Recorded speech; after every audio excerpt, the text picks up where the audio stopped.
ములకల చెరువు కల్తీ మద్యం సంఘటన గురించి ఆంధ్రప్రదేశ్ ముఖ్యమంత్రి నారా చంద్రబాబు నాయుడు గారు స్పందిస్తూ దీని వెనుక ఎవరున్నా కూడా వదిలిపెట్టే ప్రసక్తి లేదు, కల్తీ మద్యం గురించి అనేక ప్రక్షాళన విషయాలన్నింటిని కూడా తీసుకురాబోతున్నట్టుగా చెప్పడం జరిగింది. మరి మొత్తానికి నారా చంద్రబాబు నాయుడు గారు మాటలు గురించి పూర్తిగా విశ్లేషణ చేసే ప్రయత్నం చేయడానికి మనతో ఉన్నారు సోషల్ యాక్టివిస్ట్ శ్రీలీల గారు. మేడం నమస్కారం అండి. నమస్తే. నారా చంద్రబాబు నాయుడు గారు మాట్లాడుతూ మొత్తం కల్తీ మద్యం గురించి, ములకల చెరువు సంఘటన గురించి, రానున్న రోజుల్లో కల్తీ మద్యాన్ని ఎలా అరికట్టాలో అనేక విషయాలు ప్రస్తావించడం జరిగింది. మొత్తానికి నారా చంద్రబాబు నాయుడు మాటల గురించి మీరు ఏమంటారు? అంటే బాబు గారికి ఏదైతే బ్రీఫింగ్ వస్తుందో దాంతో వైఎస్ఆర్సీపీ పార్టీ వాళ్ళకి బ్రీతింగ్ అందట్లేదని మాత్రం ఖచ్చితంగా చెప్పవచ్చు. ఎందుకు అంటే ఉక్కిరి బిక్కిరి అయిపోతున్నారు.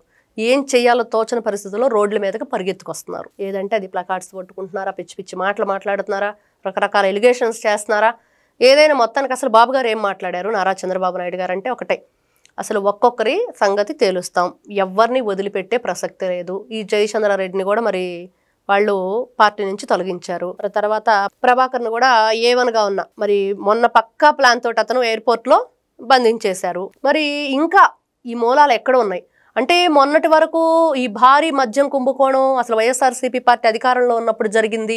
ఇదంతా కూడా అంటే 2022 నుంచే ఇక్కడ ఈ రోజున బయటపడ్డాయన్నీ కూడా వాళ్ళు అసలు ఆ మూలాలు ఎక్కడున్నాయి, దీంట్లో ఎవరెవరు ఇన్వాల్వ్ అయ్యి ఉన్నారు, వైఎస్ఆర్సీపీ పార్టీకి సంబంధించిన వ్యక్తులు కొంతమందిని, టీడీపీకి సంబంధించిన వ్యక్తులను ప్రలోభపెట్టి ఈ మద్యం కుంభకోణంలోకి దింపారు.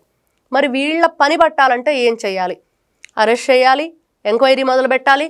అసలు ఈ మద్యం తయారీ ఎక్కడ జరుగుతుంది, అసలు ఆ మద్యం తయారీ జరిగిన తర్వాత మరి సీసాల్లోకి వచ్చేసి అది మార్కెట్లోకి వచ్చిన తర్వాత దాన్ని ఎలా గుర్తించాలి? సురక్ష అనే ఒక యాప్ని నారా చంద్రబాబు నాయుడు గారు ఓపెన్ చేశారు. దాని వెంటనే ఏదైతే ఆ యాప్ని డౌన్లోడ్ చేసుకొని స్కానర్ ఓపెన్ చేసి ఆ బాటిల్ మీద ఉండే స్కాన్ ఏదైతే ఉందో చేయగానే పూర్తి వివరాలు, అసలు బాటిల్ పరిణామం, దాంట్లో ఉన్న బ్రాండు, అవన్నీ కూడా అసలు దాంట్లో ఉపయోగించేవేంటి అవన్నీ కూడా తెలుస్తాయి.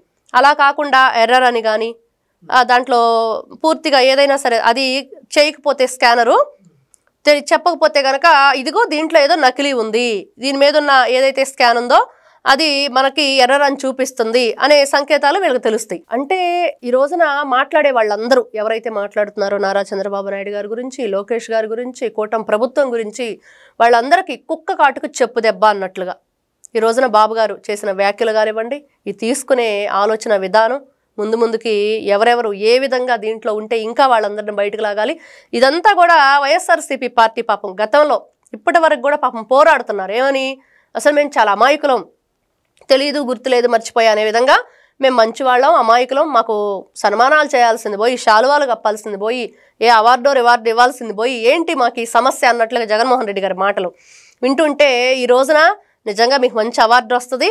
ఏంటంటే గత కొంత ఏదైతే పుష్కర కాలంగా ఈయన బెయిల్ మీద బయట ఉన్నందుకు అవార్డు ఇవ్వాలి, బాబాయ్ హత్య కేసు ఇంతవరకు ఒక కొలిక్కి రానందుకు అవార్డు ఇవ్వాలి, 6 అనుమానాస్పదంగా మరణించినందుకు ఈయనకి అవార్డు ఇవ్వాలి. మరి అంతే కదా, ఈ రోజున వైఎస్ఆర్సీపీ పార్టీ పదే గగ్గోలు పెట్టి ఏదో ఒక తెలుగుదేశం పార్టీ అభ్యర్థి ఎవరో ఆ రోజున బీఫామ్ తీసుకున్న వ్యక్తి జయచంద్రారెడ్డి ఉన్నాడు, అందుకని కూటమి ప్రభుత్వమే సాగిస్తుంది అని అరుస్తున్నారు కదా. మరి వేల మంది తాలిబొట్లు దిగిపోయినప్పుడు ఆ రోజున మద్యం గురించి పురంధరేశ్వరి గారు బయటకు వచ్చి అసలు మీరు ఎందుకు ఓన్లీ క్యాషే తీసుకుంటున్నారు, ఈ డిజిటల్ పేమెంట్ ఎందుకు లేదు, డిజిటల్ బుక్ పెట్టిన జగన్మోహన్ రెడ్డికి డిజిటల్ పేమెంట్ చేయించుకోవాలని ఆ రోజున జ్ఞానం లేదా, ఆలోచన విధానం మర్చిపోయాడా? అసలు ప్రజలను పరిపాలించడం చేత కానీ వ్యక్తిగా 2019 నుంచి 24 వరకు పరిపాలన కొనసాగించిన వీళ్ళు అక్రమాలు అన్యాయాలు ఎన్ని చేశారో చూసాం. మరి ఈ రోజున ఈ మద్యం గురించి మాట్లాడే హక్కు వాళ్ళకి ఎక్కడి నుంచి వచ్చింది? ఈ రోజున ఏమాత్రం ఎవరిని వదిలిపెట్టే ప్రసక్తే లేదు అని ముఖ్యమంత్రి గారు నారా చంద్రబాబు నాయుడు గారు చెప్పిన మాటలకి తట్టుకోలేక ఉక్కిరి బిక్కిరి అయిపోయి పిచ్చి పిచ్చి మాటలు మాట్లాడుతూ మతి భ్రమించి వీళ్ళంతా మాట్లాడుతున్నారు అనేది మాత్రం వాస్తవం. మరి అయితే ఒక పక్క చంద్రబాబు నాయుడు గారు కల్తీ మద్యం గురించి రైడింగ్ చేపించి ఇంతమంది అరెస్టులు చేసినా కూడా ఈ కల్తీ మద్యం వెనక చంద్రబాబు నాయుడే ఉండి జరిపించారని చెప్పేసి వాళ్ళు వైసీపీ వాళ్ళు మాట్లాడుతున్నారు.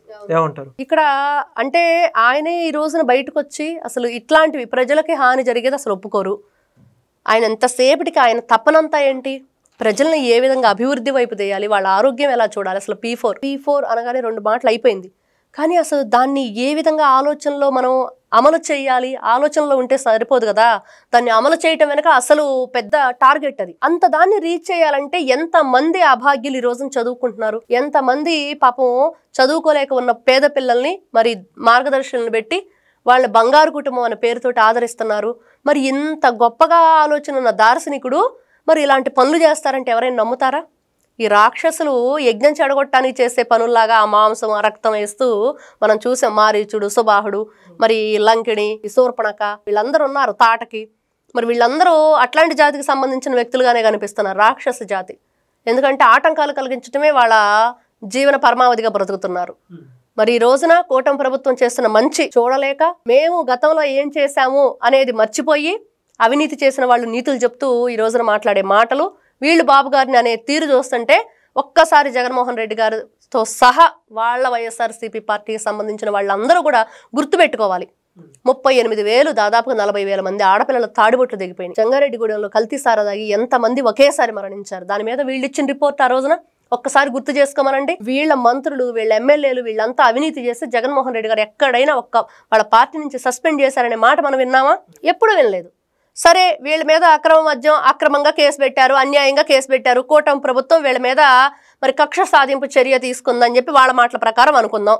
మరి ఆ ఛార్జ్ షీట్ ఏదైతే చిట్టు దాఖలు చేసిందో దాన్ని పట్టుకొని ఒక్క రోజన్నా మాట్లాడారా వీళ్ళు? అసలు ఇట్లాంటి వ్యక్తులు ఈ రోజున నారా చంద్రబాబు నాయుడు గారి గురించి మాట్లాడుతుంటే చాలా చాలా చాలా అంటే ఈ దెయ్యాలు వేదాలు వల్లించినట్లుంది తప్పించి వేరొకటి కాదనేది మాత్రం ఇక్కడ పూర్తిగా ప్రజలందరూ తెలుసుకున్నారు. కాబట్టి 2024 వీళ్ళకి ఎలాంటి పనిష్మెంట్ ఇచ్చారో చూసాం. ఇంకా మేము ఇట్లానే మాట్లాడతాం, ఇలా చేస్తామంటే పార్టీ పుట్టగతులు లేకుండా పోతుంది. ప్రజల క్షేమం గురించి ఆలోచించండి, అవసరమైతే సహాయం చేయండి, లేకపోతే సైలెంట్గా కూర్చోండి. అంతేగాని ఇలాంటి అబద్ధ ప్రేలాపనలు, ఇంత నీచాతి నీచంగా అవినీతి పనులు చేసిన మీరు ఈ రోజున మాట్లాడతాం. ఫస్ట్ మీరు కేసుల్లో ఉన్నారు, ఆ కేసులు మరి ఎన్ని రకాలుగా మీరు అవినీతి చేశారనేది చూపిస్తూ ఉన్నాయి.